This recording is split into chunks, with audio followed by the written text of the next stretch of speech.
Assalamualaikum warahmatullahi wabarakatuh. Saya Aurel Amelia dengan NIM 2250191082 dari kelas dan kelompok 1B akan mempresentasikan hasil dari tugas sebelum praktikum bab 5 yang telah saya buat mengenai tentang pelayanan kefarmasian. Pada soal yang pertama yaitu pelajari alur atau proses dan formulir terkait pengelolaan sediaan farmasi, alat kesehatan, dan BMHP di sarana pelayanan kefarmasian. Yang pertama itu ada pengelolaan sediaan farmasi, alat kesehatan, dan BMHP di apotek. Tahap pertama adalah perencanaan, di mana apoteker menganalisis kebutuhan berdasarkan data penggunaan, tren penyakit, dan stok yang tersedia. Nah, perencanaan ini menjadi dasar untuk menentukan jenis dan jumlah produk yang akan diadakan. Nah, selanjutnya atau yang nomor 2 itu ada pengadaan yang dilakukan melalui distributor resmi atau sistem e-katalog dengan memastikan bahwa semua produk memiliki izin edar dan memenuhi standar mutu sesuai dengan regulasi BPOM dan Kementerian Kesehatan. Nah, yang ketiga itu ada tahap penerimaan. Ini melibatkan pemeriksaan fisik barang, kesesuaian jumlah, kondisi kondisi kemasan, dan tanggal kadaluarsa. Produk yang diterima dicatat dalam sistem inventory dan diberi label sesuai dengan kategori. Nah, kemudian ada tahap penyimpanan di mana sediaan farmasi, alat kesehatan, dan BMHP disimpan sesuai dengan persyaratan suhu, kelembapan, dan keamanan. Penataan ini dilakukan berdasarkan dengan prinsip FIFO, First Expired, First Out, untuk mencegah kadaluarsa. Nah, yang selanjutnya ada pemusnahan. Nah, jika ditemukan produk rusak kadaluarsa atau ditarik dari peredaran, maka akan dilakukan pemusnahan. Pemusnahan ini sesuai dengan prosedur operasional standar. Proses ini wajib didokumentasikan dan dilaporkan oleh ke Dinas Kesehatan. Selanjutnya ada tahap pengendalian yang mencakup monitoring audit, monitoring stok, audit internal, dan pengawasan mutu produk secara berkala untuk mencegah kekosongan dan kelebihan stok. Dan yang terakhir ada dilakukannya pencatatan dan pelaporan atau seluruh aktivitas pengelolaan mulai dari pengadaan hingga pemusnahan. Data ini digunakan untuk evaluasi dan perencanaan periode berikutnya serta sebagai bentuk akuntabilitas kepada otoritas kesehatan. Formulir terkait surat pesanan obat, kartu stok, laporan pemakaian narkotika pada lampiran 9, laporan pemakaian psikotropika lampiran 10, belangko berita acara pemusnahan obat, terus belangko berita acara pemusnahan resep. Yang selanjutnya ada pengelolaan sediaan farmasi dan alat kesehatan dan BMHP di rumah sakit. Yang pertama yaitu ada pemilihan. Tahap pertama pemilihan yaitu proses menentukan jenis produk yang akan digunakan berdasarkan dengan kebutuhan klinis, formularium rumah sakit, dan regulasi yang berlaku. Pemilihan ini harus mempertimbangkan efektivitas, keamanan, dan ketersediaan produk. Selanjutnya yaitu perencanaan kebutuhan, di mana tim farmasi menganalisis data pengguna, tren penyakit, dan stok yang tersedia untuk menentukan jumlah dan waktu pengadaan secara optimal. Nah, tahap berikutnya itu pengadaan. Pengadaan dilakukan melalui mekanisme resmi seperti e-katalog, tender, atau pembelian langsung dari distributor yang memiliki izin. Proses ini harus sesuai dengan ketentuan BPOM dan Kementerian Kesehatan. Selanjutnya ada penerimaan. Dilakukan dengan memeriksa kesesuaian jumlah, jenis, kondisi fisik, dan tanggal kadaluarsa produk yang datang. Produk yang diterima dicatat dalam sistem dan diberi label sesuai kategori penyimpanan. Nah, proses selanjutnya yaitu tahap penyimpanan, di mana sediaan farmasi, alat kesehatan, dan BMHP disimpan sesuai dengan persyaratan suhu, kelembapan, dan keamanan. Penataan dilakukan berdasarkan prinsip FIFO, First Expired, First Out, untuk mencegah kadaluarsa. Selanjutnya yaitu pendistribusian, dilakukan ke unit pelayanan sesuai permintaan dan kebutuhan klinis. Proses ini harus terdokumentasi dengan baik untuk menjamin akuntabilitas dan efisiensi logistik. Nah, yang selanjutnya ada Jika ditemukan produk rusak, kadaluarsa atau ditarik dari peredaran, maka dilakukannya pemusnahan dan penarikan. Nah, sesuai prosedur operasional standar, proses ini wajib didokumentasikan dan dilaporkan ke otoritas terkait.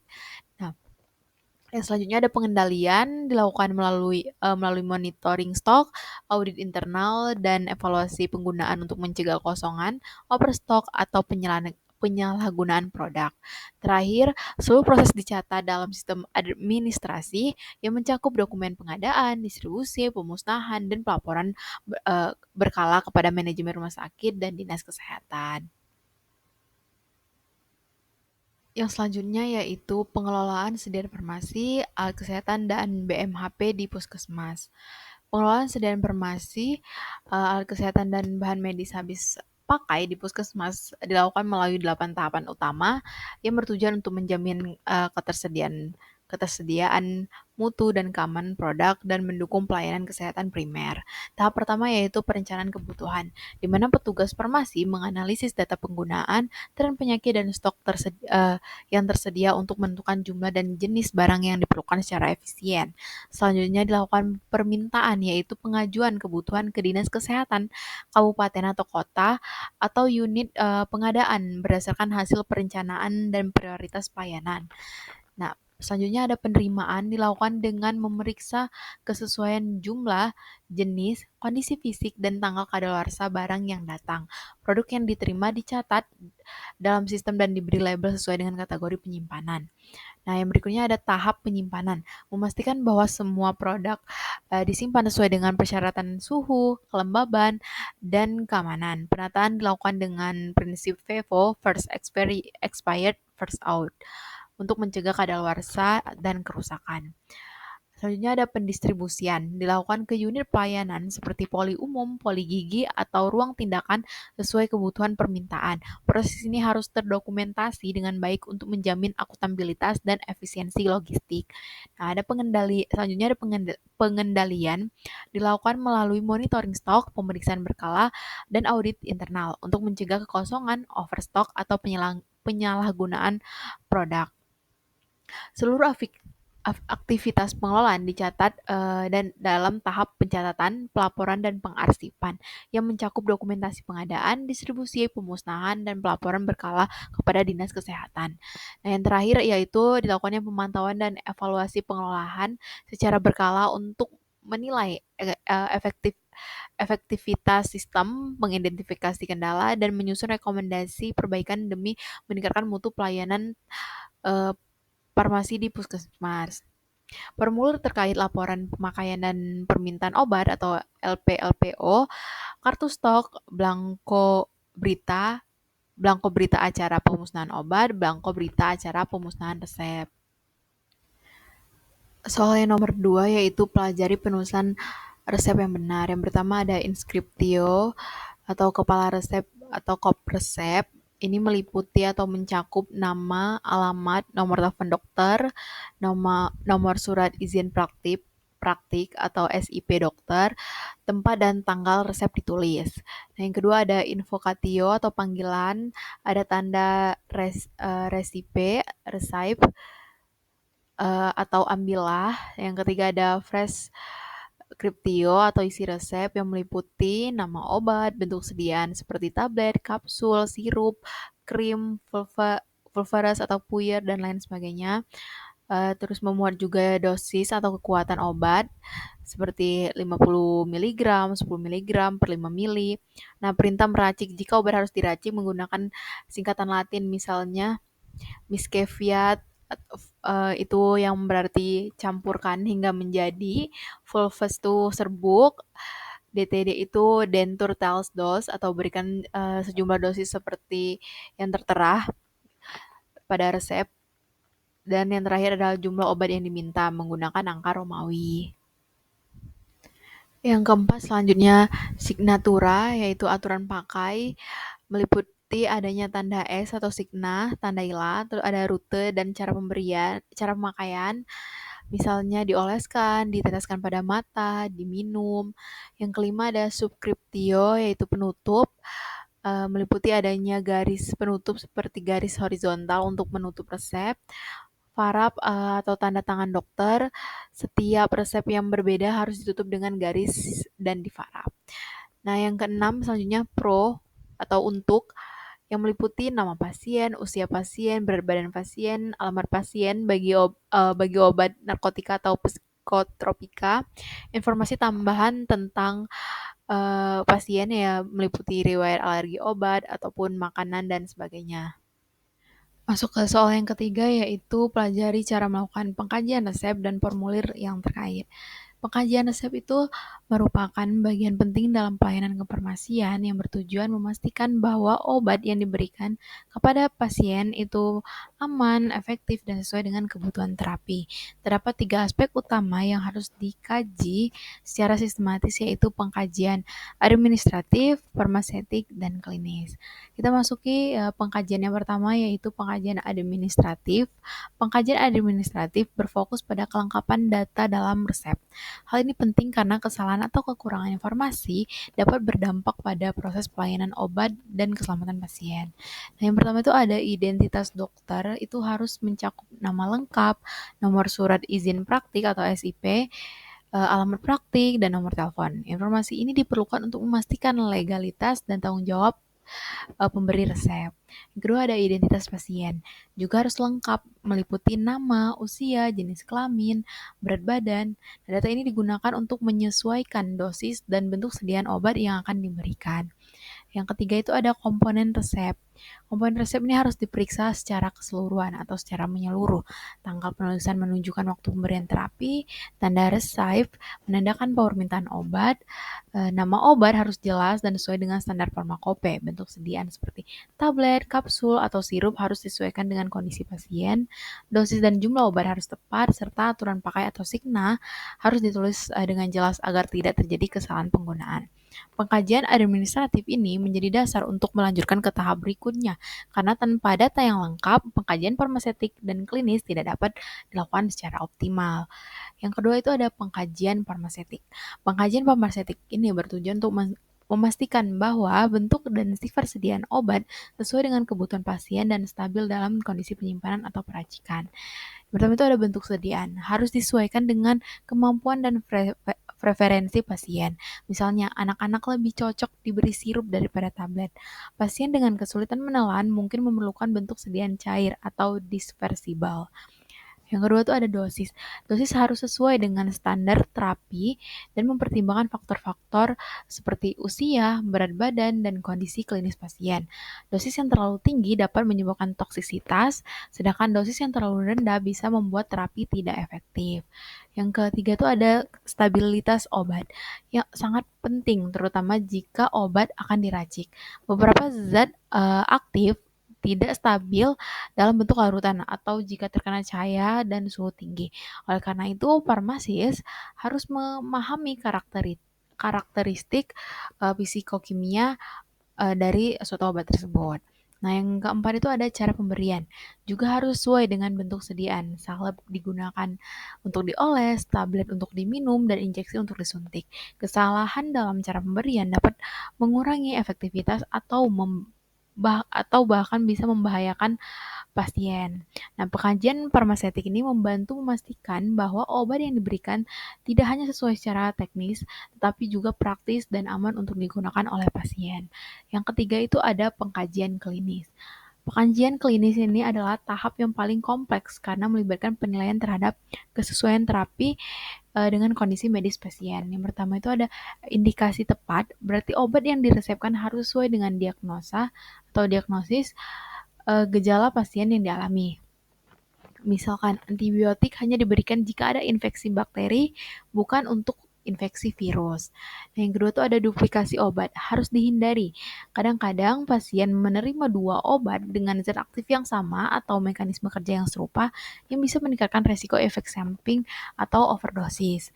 Yang ketiga itu ada interaksi obat.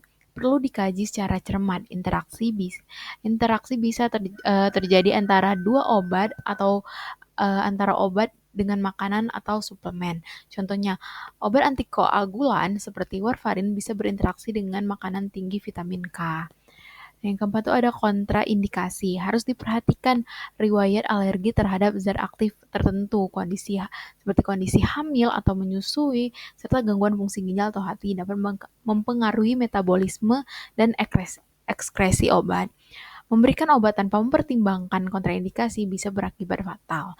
Pengkajian klinis ini membutuhkan pemahaman mendalam tentang farmakologi, patofisiologi, dan kondisi pasien secara menyeluruh.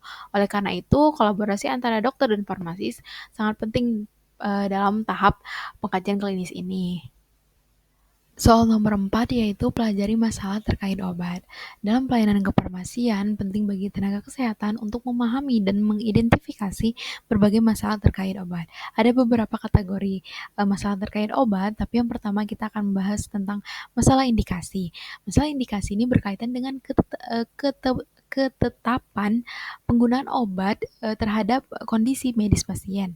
Terdapat dua jenis masalah yang umum terjadi di permasalahan indikasi ini, yaitu ada indikasi yang tidak ditangani atau untreated indication. Ini terjadi ketika pasien memiliki kondisi medis yang seharusnya ditangani dengan terapi obat, namun tidak ada obat yang diresepkan untuk mengatasi masalah tersebut. Contoh, pasien yang memiliki riwayat hipertensi atau penyakit hipertensi tidak mendapatkan anti hipertensi di dalam resepnya. Hal ini bisa disebabkan oleh kelalaian atau kurangnya informasi atau asumsi bahwa kondisi tersebut tidak memerlukan terapi. Akibatnya, kondisi pasien bisa memburuk karena tidak mendapatkan penanganan yang semestinya. Yang kedua itu ada penggunaan obat tanpa indikasi atau drug use without indication.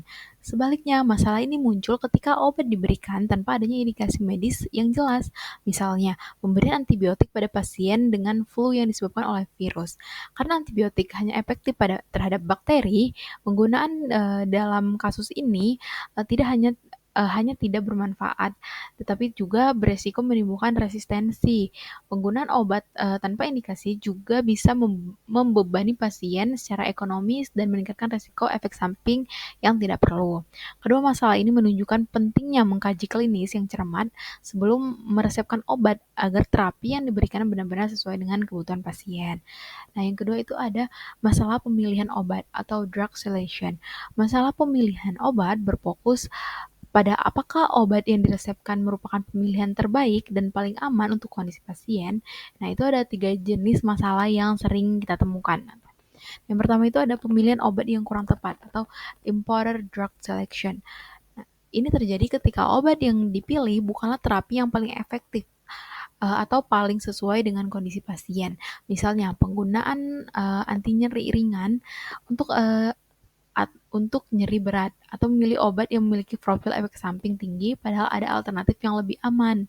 Pemilihan obat yang kurang tepat bisa disebabkan oleh kurangnya informasi, keterbatasan akses obat, atau ketidaktahuan terhadap panduan terapi terkini. Yang kedua itu ada kontraindikasi, adalah kondisi pasien yang secara mutlak melarang penggunaan suatu obat. Contohnya pasien dengan riwayat alergi terhadap penisilin tidak boleh diberikan amoksisilin. Begitu juga dengan pasien hamil yang tidak boleh menerima obat-obatan tertentu yang bersifat teratogenik. Memberikan obat dalam kondisi kontraindikasi dapat menyebabkan reaksi merugikan yang serius, bahkan fatal. Oleh karena itu, penting bagi tenaga kesehatan untuk selalu memeriksa riwayat medis dan kondisi pasien sebelum meresepkan obat. Yang ketiga itu ada duplikasi terapi. Duplikasi terapi terjadi ketika pasien menerima 2 atau lebih obat yang memiliki zat aktif atau mekanisme kerja yang sama. Misalnya pemberian 2 antihipertensi dari golongan yang sama, seperti 2 dari ACE inhibitor. Hal ini bisa meningkatkan resiko efek samping, memperbesar biaya terapi, dan membingungkan pasien dalam penggunaan obat. Duplikasi bisa terjadi karena kurangnya koordinasi antara tenaga medis atau karena pasien mendapatkan resep dari beberapa fasilitas kesehatan secara bersamaan. Masalah pemilihan obat ini menuntut farmasis dan dokter untuk memiliki pengetahuan yang kuat tentang farmakologi, interaksi obat, dan kondisi klinis pasien. Evaluasi menyeluruh terhadap terapi yang diberikan sangat penting untuk memastikan bahwa pasien menerima obat yang paling tepat dan aman, serta efektif. Yang selanjutnya yaitu masalah dosis. Masalah dosis ini terjadi ketika jumlah obat yang diberikan tidak sesuai dengan kebutuhan terapi pasien. Ada dua bentuk utama dalam masalah dosis, yaitu yang pertama, dosis terlalu kecil. Dosis yang terlalu rendah atau durasi pemberiannya yang terlalu singkat dapat menyebabkan efek terapi yang tidak tercapai. Misalnya pada pemberian antibiotik dengan dosis subterapeutik, bisa gagal membunuh bakteri secara efektif sehingga memperpanjang penyakit dan meningkatkan resiko resistensi. Dosis yang terlalu kecil juga bisa terjadi karena kesalahan dalam perhitungan berdasarkan berat badan atau usia pasien, terutama pada anak-anak dan lansia. Yang kedua itu ada dosis terlalu besar. Sebaliknya, dosis yang terlalu tinggi meningkatkan resiko toksisitas dan efek samping yang berbahaya. Contoh, overdosis paracetamol dapat menyebabkan kerusakan hati yang serius. Dosis berlebih bisa terjadi karena kesalahan penulisan resep, interaksi obat yang meningkat kadar obat dalam tubuh, atau ketidaktahuan terhadap batas maksimum dosis harian.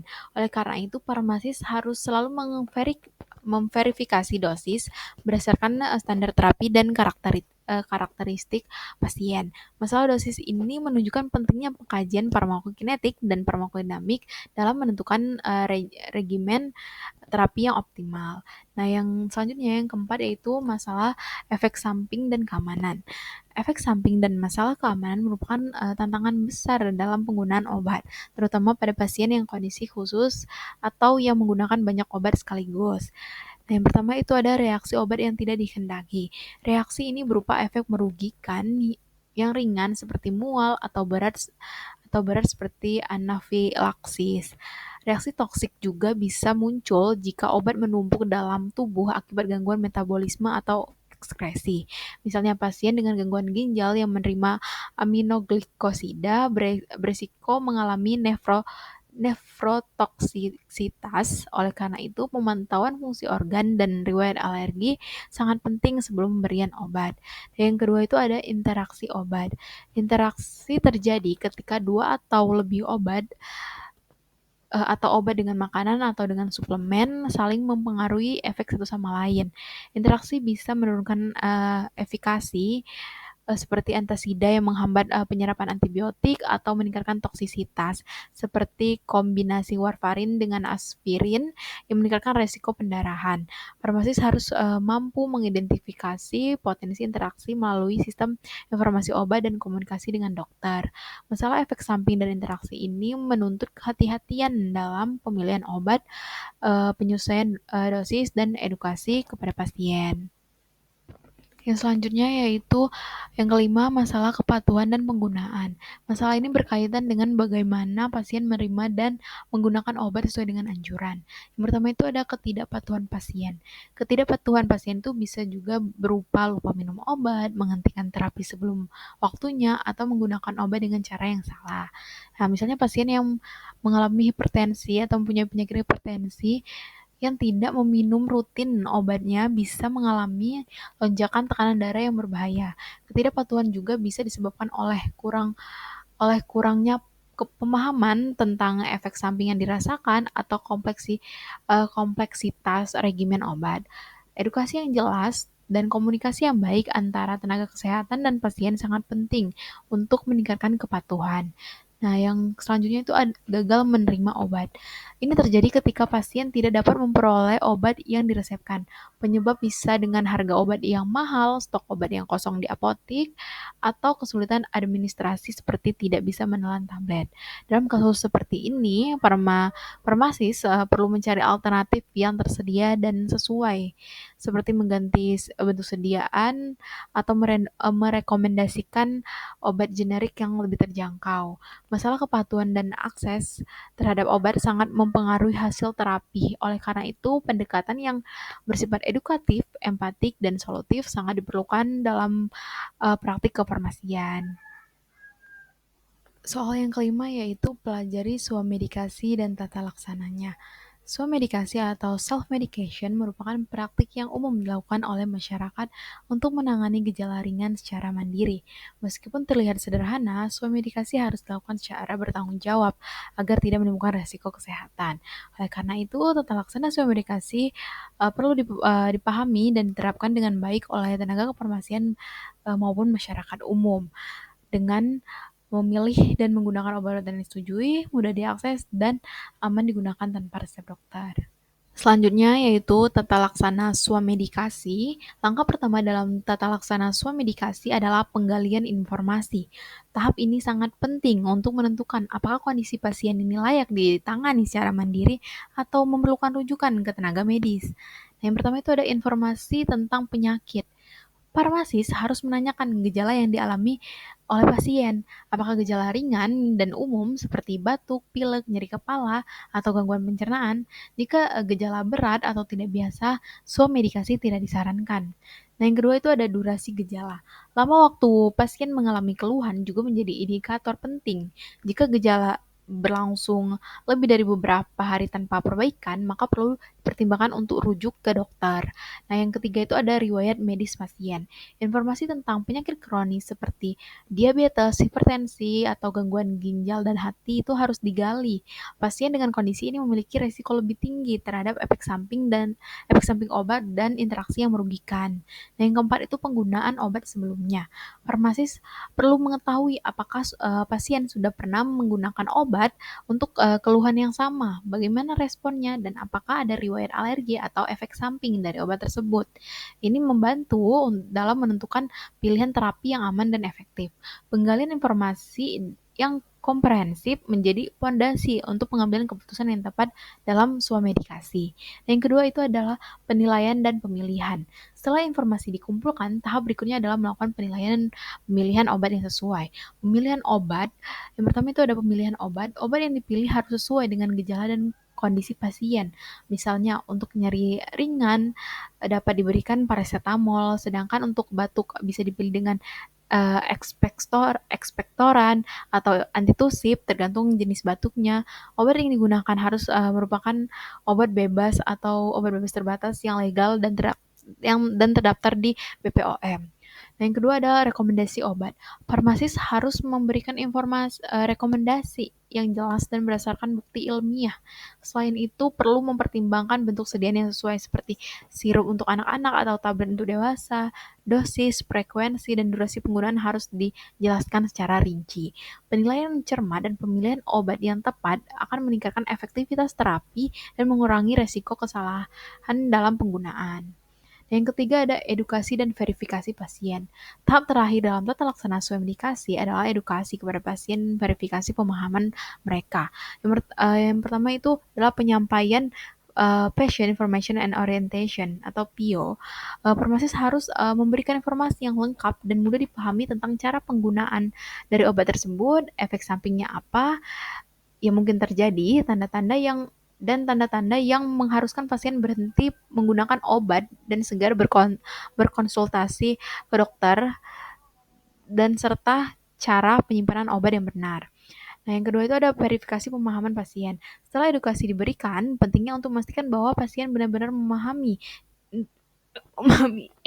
instruksi cara penggunaan obat yang menjelaskan kapan harus menghentikan pemakaian. Ini bertujuan untuk mencegah kesalahan dan meningkatkan kepatuhan.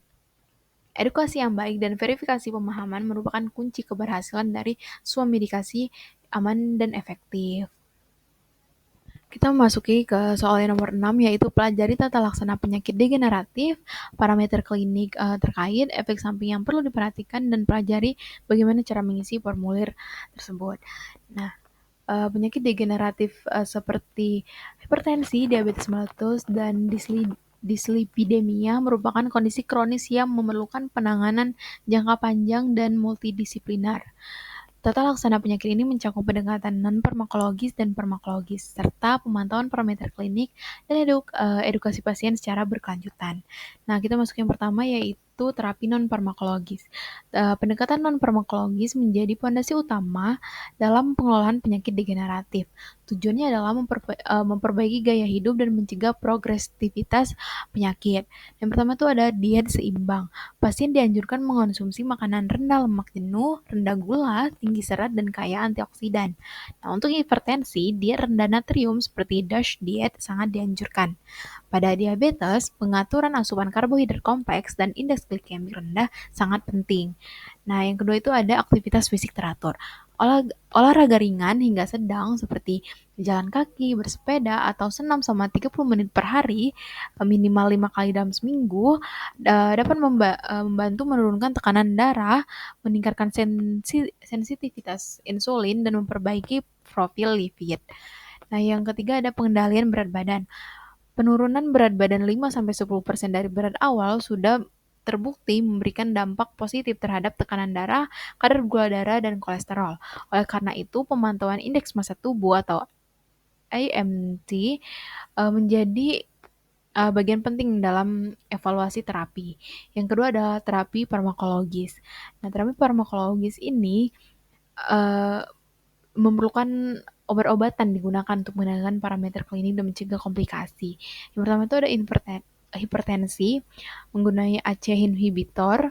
Obat golongan ACE ini seperti lisinopril atau enalapril bekerja dengan menghambat sistem renin-angiotensin, menurunkan tekanan darah dan melindungi ginjal. Parameter yang perlu dipantau adalah tekanan darah, kadar kreatinin, dan elektrolit terutama kalium.